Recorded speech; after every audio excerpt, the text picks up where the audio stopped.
you ever want to party, sit down with three guys with Very eight smart guys. PhDs talking about pressure-sensitive adhesives. I would totally fit right in there. That's a total party with these. They were It's actually crazy. fighting for like mic time to chat with. Welcome to the Fine Home Building Podcast, coming to you live from the International Builder Show in sunny Las Vegas. Today, I am joined by Steve Baczek, architect. Hello, everybody. Matt Milham, associate editor. That's me. And Tate Hudson from Huber Engineered Woods. What's going on? This episode of the podcast is being brought to you by Huber Engineered Woods today. Absolutely. Thanks for that, Tate. Yeah, for sure. Thanks for having us. Yeah, it's great to have you here. So what do you guys think of the show so far? Have you had a chance to check things out? I just kind of walked in the door and walked over here, but I'm excited to see some new stuff. Me too. Why do you come here, Steve? Most of it is just to keep my face in front of all my friends and keep in touch with all the people I need to be in touch with. Are you and seeking see some new stuff? Seeking stuff out specifically? Yeah, I mean, I like to see what's new, and it basically gives me the opportunity to go up the booth and kind of bully them into, hey, what's new this year? What's going on? Can you remember a product from past shows that you've brought to your architectural practice? I mean, when the R sheathing came out, yeah, you know, the adhesive on the floor adhesive for We should tell people Advantech. what R sheathing is. R sheathing, it's a zip system panel with foam back. So foam between the sheathing and the stud for your thermal break. And it makes it easier to put siding on than if you have a foam layer on the exterior. Your continuous installations between the sheathing and the stud. So you have a nail base at that point. Yeah, and for those of you out there that question the use of R sheathing, I give you this challenge, especially if you live in a cold climate. Next time you go outdoors, take your jacket and cut 2-inch strips, 16 inches on center, out of your jacket. I like and that. then go wear it around outside and see how warm you stay. Yeah. Right. Then you'll understand the concept of continuous insulation and its effectiveness. It's a great analogy. It makes a difference. How long have you been making that product and the original zip system sheathing? Steve, you were at that show that we launched. I wasn't around Huber at that point. Yeah, it's been, I mean, I have a Few couple years, houses. 6 years now? Yeah, Yeah. it's probably been in that 6 year on that order. And you guys are seeing growth in that product? We are, absolutely. It's gone from just the Northeast, where continuous insulation is a standard on a lot of those homes, to, you know, Southeast, Southwest. A lot of people are picking it up. So as energy codes develop, the R sheathing goes with it. And understand this. If you pay for energy, the energy is a two-headed monster when you build a house, right? You want to convert it and purchase it as inexpensively as possible, and then you want to hold on to it as long as possible. Sure. So Right. it doesn't matter where you are in the country. If you're trying to hold on to it as long as possible, continuous insulation is definitely part of that equation. And air tightness too, which Absolutely. And that's a big plus of both your systems, right? Yeah, we can kind of hit two birds with one stone with the R sheathing. The zip is an air barrier, but when you combine the thermal break with that, it gets really effective at that. I've been noticing like the high performance homes in our magazine use zip system exclusively almost as an air barrier because it's simple to do. Yeah. So what I like to talk to people about, and Steve can speak on this as well, is an air barrier material versus an assembly. Yep. There's a lot of materials that air doesn't, permeate or transmit through. But having that assembly with the taping system and the windows and the pipes and the penetrations, with zip, it's all integrated into one, as opposed to having different materials and different installations. So. And you guys make a point of having tapes and assemblies for all the different components, right? Absolutely. You can put your windows in. Yeah, we've gone from just having the regular seam tape to going into the stretch tape and then the liquid flash. So trying to make every single one of those penetrations as easy as possible. So keep water out and keep air from leaking out. And what is I've seen some other competitive products. When did that start? Yeah. Today. Yeah. I can't really speak to that. There's an ongoing lawsuit. So we have some press releases on it, but I can't really speak to anything else on that. Yeah, I was kind of surprised. They're interesting, though. Yeah. I was kind of surprised because it seemed like you guys had that technology patented. Right. Yeah. It's that king of the hill mentality from the sandbox, right? Totally. Right. And if you're on top of the hill, there's always going to be someone trying to knock you off. And I see like every well-built home in my area has got zip system Absolutely. or zip R on it. So what we've done, though, is, there's going to be other products that are going to come out, as we go on and the patents go out. But the thing is, we fought that battle, that uphill battle of coming up with a new market. We created that economy of the zip system. No one else was in that game. Yeah. So now for people to catch up, that's good. That's kind of solidifying where we are, but we also have that support and that knowledge because we've fought that battle for 10, 12 years now. So we know how to support the system. We know all the integration, the flashing, the details. Because building science comes in the conversation. You're not just putting house wrap on anymore. No. It gets way more complicated. So we pride ourselves on having that support. All of our sales reps know know a lot about this stuff. We work with people like Steve in the field. Our guys in engineering and R&D do a really good job of supporting the products, and we're just going to continue to grow that. So, Steve, with the new air tightness testing requirements and the IRC, are you finding that builders that you work with or builders you hear about are having difficulty meeting those requirements? Not the builders I work with. We work long and hard to make sure we get it right. How do you do that? So it's interesting when regular zip sheathing first came out about 10, 11 years ago. I put it on the very first passive house in Massachusetts that I did. Yeah. And we were very fortunate in one way or one aspect that the window manufacturer was about 12 weeks late delivering windows. So we had the builder, he was good enough we sheathed the whole house in zip sheathing. Over the windows, open doors, everything. yeah. Then we did our air barrier, which was the gypsum board at the ceiling on the second floor. Mm-hmm. So essentially, I had my whole air barrier intact, and I had a full-scale mock-up. And I used to tease the guys at Zip that I knew more about their stuff than they did. 'Cause I wouldn't doubt it. I did full-scale modeling when it first came out. And for those of you that know the numbers, when we did just the green box in our primary air barrier, we hit 32 CFM 50.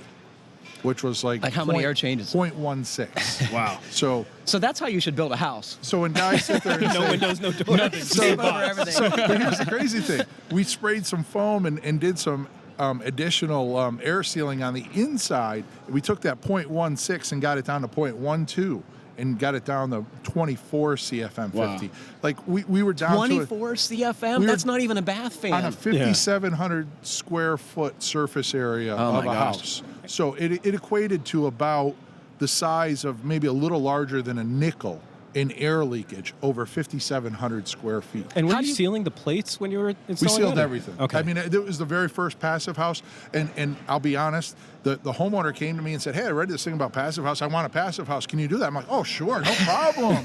Then I went home and I was like, "What the hell is a passive house?"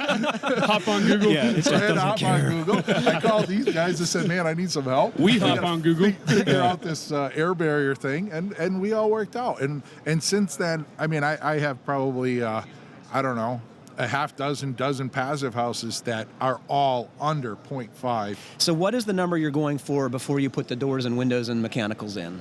Before the door, I mean, get that into that 0.6-ish range. Mm-hmm. That would be good. I mean, better than that is good. Overall, I tell the builders, I say, listen, I know 3 is the code in minimum. most places. I said, if we get under 1.5, I'd consider it success. Under 1 is my goal. Yep. Under 0.5, you did a hell of a job, and I'll give you a pat on the back. Yep. Wow. And do you put mechanical ventilation in these homes at that point? Every one of them. Yeah. Every one of them. With a It's HRV? all about control. HRV or ERV, depending on the climate. And Because you design homes for all over. I design homes all over. Yep. Got a couple out of state down south that are. Can I ask, how does an architect expand one's market to nationwide? A little bit of luck Yeah. definitely plays a role. Just meeting friends and actually coming to IBS. So I don't know if you guys are out there on Instagram. Steve Baczek, Architect. Sorry, Very good. But I need to get my No, it's followers good. up there. So if you're listening to this, please follow along. I try and post some educational stuff every day. But the reality is, we had a great dinner last night with about 16, influential people on Instagram, and those guys helped me out and get jobs all around. There's a great builder down in Missouri I'm doing 3 houses with. Because they want to learn about the building science. And, of course, they want to deliver a good piece of architecture to their clients. But they want to deliver the whole package. And, have building science will travel. What I've noticed about you in particular is that you know how to build stuff, which is not a given for architects. Where does that come from? I tell people a long time ago, and it's somewhat cliche, but I read this book by Frank Lloyd Wright, and there was this quote, and I can't find it, but it's basically, to truly understand, go out there and see how it's done. Yeah. Right. And so I pride myself on a lot of things going out to the job site. For example, any house I do, I always go out and install the first window with the builders. To show them how to do it? No, well, I never take a position of where I'm teacher and they're student.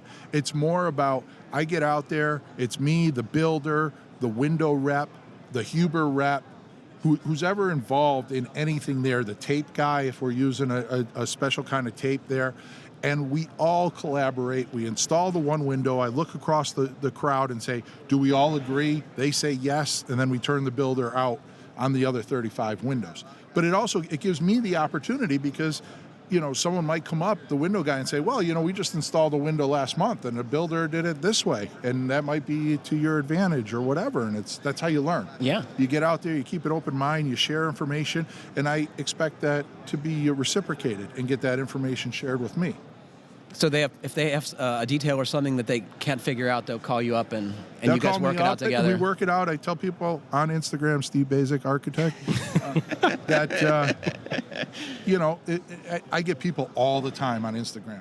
They direct message me, details. Hey, I have an architect wanting me to build this. Should I run or what should I do? Yeah. Or, hey, I'm building a house for my father-in-law and, we want to do this and I was thinking of this wall assembly. What do you think?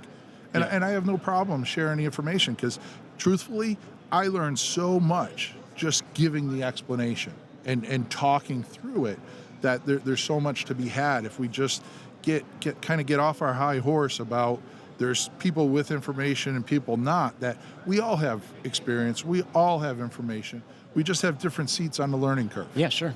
And we all have something to share. Even the guy that just started, that's a year or two, he's doing something in 2018. My first year or two was 1994. Right. We didn't do it the same. Yeah. Technology's different. Instagram is different. Steve Baczek, Architect. The whole marketing scheme is different. There's something to learn from everybody. And you have to go through life with that let's share and be shared, and life is good. Yeah, I think Steve's Instagram, to plug him again, he really takes something that could be very complicated and simplifies it. It's like when I hop on there, I do go to Steve's profile, and I really love following him and seeing these details that he comes up with, because things can get really complex and confusing, or people can just continue to do things the same way they've been doing it. But then Steve thinks outside the box. Guys, it might not be that hard. Here's a great bottom edge flashing detail, something simple that we haven't even thought of, maybe even at Huber. And I've learned a lot from Steve just following him, and it's incredible because that reach goes to anybody. So they can hop on there, follow him, and it's awesome. It's a great community. Here's one of my favorite lines for all you young architects and builders out there. Keep it simple. Others will complicate it for you. Yeah. Along the line, it's going to get complicated, even if I start out very simple. Give me an example.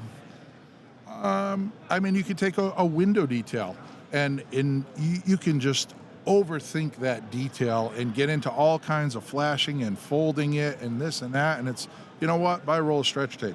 It contours to every surface. Yeah. I put it on, I fill it in. Yes, does it cost a little bit more? It does. But the price But the price of success costs money. It doesn't, I had an old timer told me there's only two ways to do things: the right way and again. Yes. Right? And that's true. We gotta start. And the stakes are high in housing. It's like there's not an easy way to replace someone's windows to redo them. Yeah. And it's unfortunate. Clients don't care until you give them reason to care. Yeah. Right? They don't care how a window gets installed. They care when the window leaks.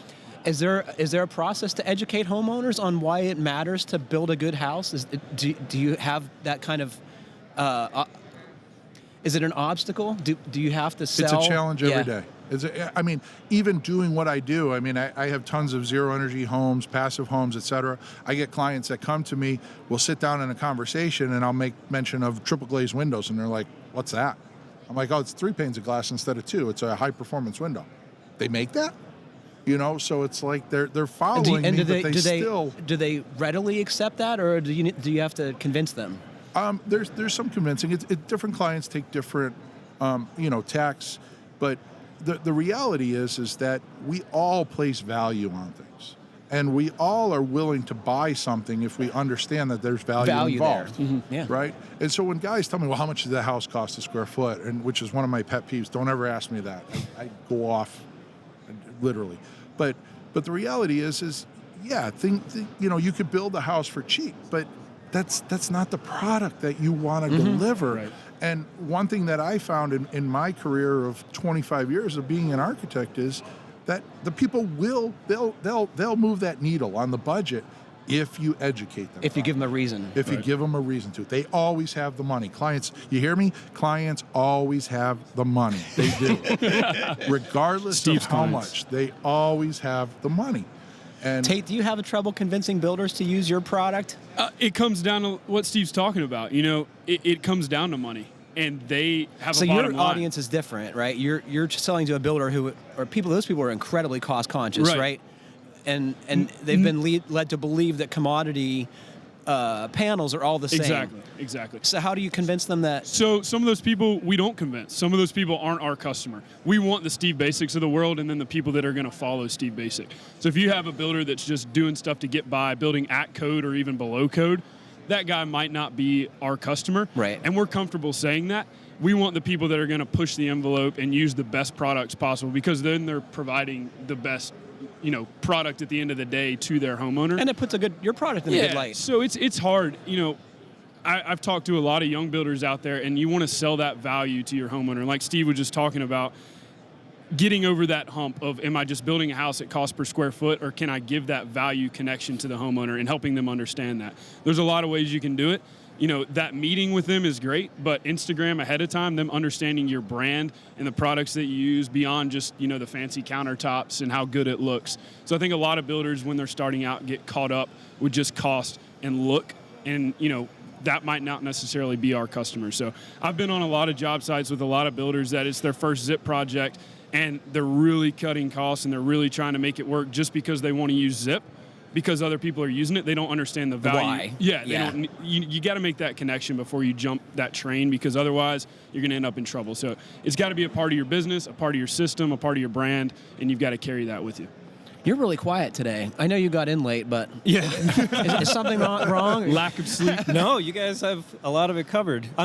What we were talking about before we even started taping, you were talking about basically all the different plants, all the different places you guys make it. And I'm curious, are there different kinds of wood going into the products in all these different areas? Yeah, so we talked the term wood basket. It's just the raw materials in that general area. So in the southeast, you've got a lot of southern yellow pine that's going to go into the panels.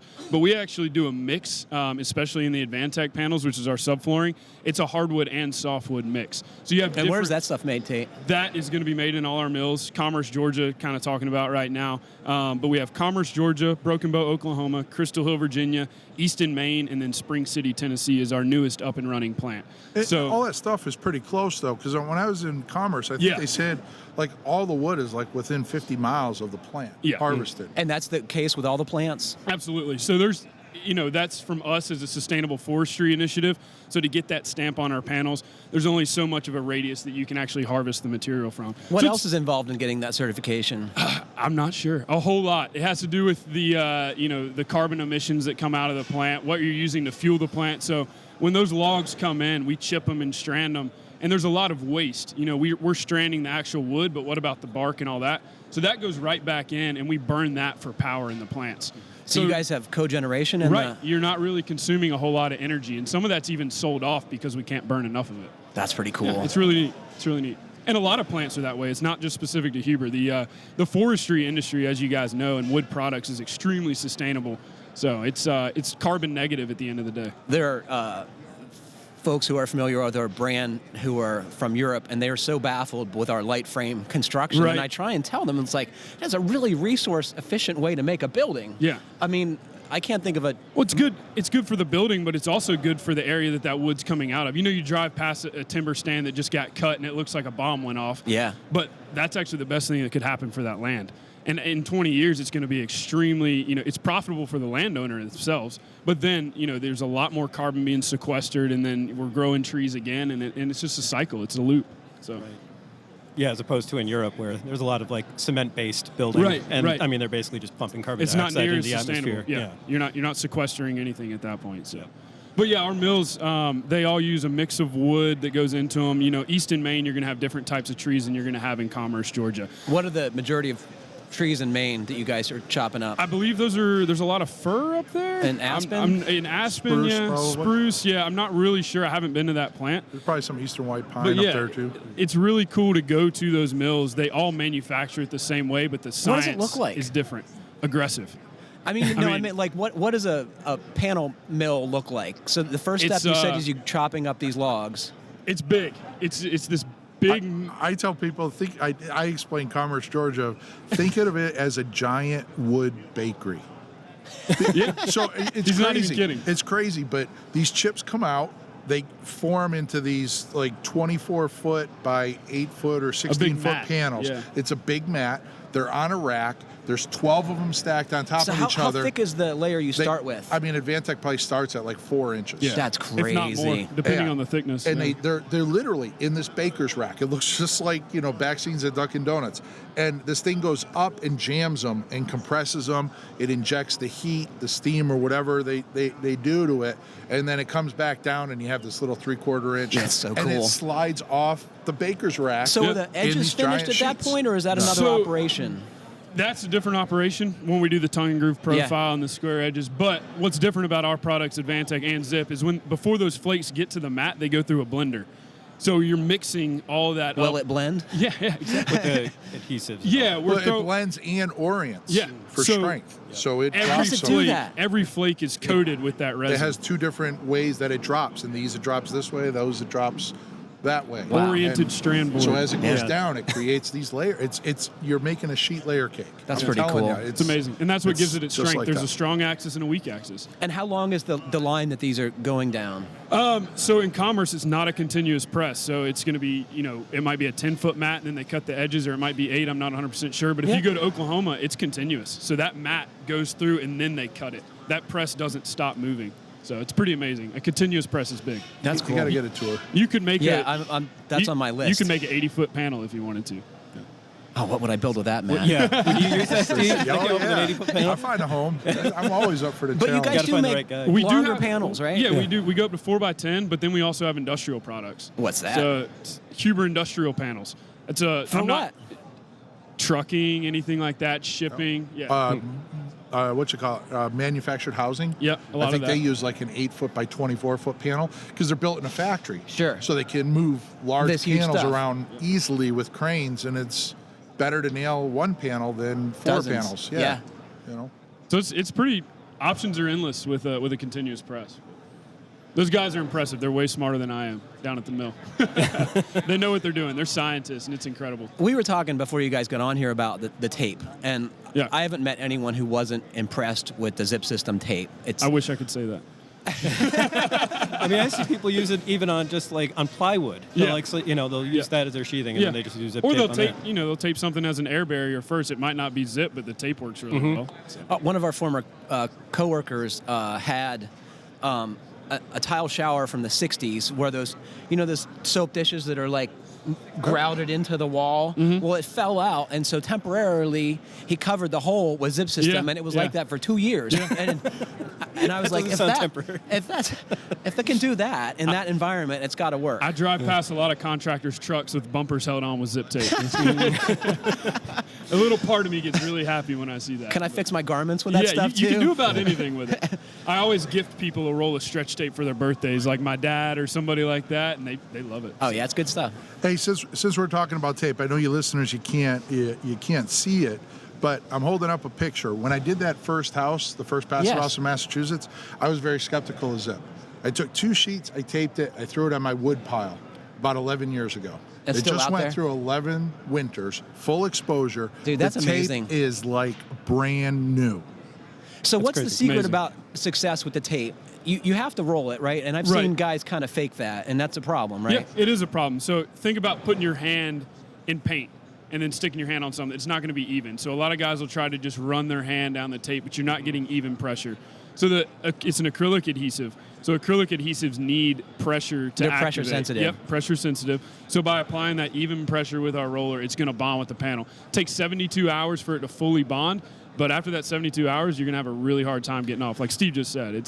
And the bond increases over time, right? Exactly. Even after. It's a wetting process. So if you look at it, it's slowly, those adhesives slowly wet into the panel and bond. So that's 72 hours, and then the different temperature ranges. And as it gets hotter, it's going to wet faster, and you're going to end up with a really good bond. I've had to take that off, and it's very difficult. Yeah. It pulls it's off. Not something you want to do. It pulls off the green coating. When installed right. Yeah. Yeah. I mean, if you look at the surface of zip, it's a contoured surface. It's kind of a micro contour, and if I just take tape and stretch it, I probably get about a 15%, 20% contact. Yep. Right. The minute I roll it, I get upwards of 95, 100% of contact, and it's called the wetting process. I had the privilege of sitting down with some engineers from 3M and some of the great guys at Huber talking about it for an article. And you ever want to party? Sit down with three guys with very eight smart PhDs talking about pressure-sensitive adhesives. I would totally fit right in there. That's a total party with these. They were actually crazy. fighting for like mic time to chat with me. But I learned a lot from them. And the guy from 3M basically said, it doesn't matter if you're wrapping a Christmas present or a house in zip, you gotta apply pressure to it, because it has to go through, tape has to go through the wetting process. That's WETT. And the wetting is when you get that full contact. And why couldn't they come up with a better name that was more, the liquid process. Explanatory. Yeah. I hear you. And the exposure. I mean, you left yours out for 11 years. How long are you supposed to leave that out? 180 days, 6 months. We've got to put a number on it, and really the limiting factor is the tape, because UV will impact it. Sure. So we have to put that number on it, but 6 months is still pretty generous. Yeah. Yeah, and keep in mind, mine's fully exposed. So when guys say, well, I'm worried about the tape, it's like if you hide it and it only sees 5 or 8% of the water that the house sees. And the house has overhangs, presumably. It's not going to get challenged. This is my sample is fully exposed, gets ice, rain. And it's horizontal, and which is a more it's difficult. horizontal, so it's taking a beating. Well, I know a guy he built a barn and he put zip roof on, and he taped it, and he just left it for like a year because he couldn't get to the roof. Oh yeah, and he never had any leaks. Oh yeah, there's some projects in Vermont that think zip is the actual siding. We were talking about that. That's why it's green. That's why we asked Peter, if it was with green. the Vermont joke. It's hard to get people, I think the struggles that Zip have had is getting people to rely solely on just a piece of tape for all that risk that we talked about earlier for the water getting into their job. So, Steve, I'm interested to hear you. You said you were a skeptic in the beginning. How'd you get over relying on just that tape? Was it just doing it? I mean, first of all, we did that blower door test. Yeah. So that was And you're test like, that number works. 1. That works. Yeah. And oh, by the way, we didn't treat the nail heads in the field of the panel. We just treated the joints. Right. So that worked. We had extra time. We threw water at the house, put the blower door at like 75 pascals negative, tried to suck it in water. there. And we couldn't get it to leak water. I mean, obviously, if we can't get it to leak air, we're not going to get it to leak water. Yeah. So all the naysayers out there that say, oh, well, you can't, you got to tape the nail heads, it's susceptible to water.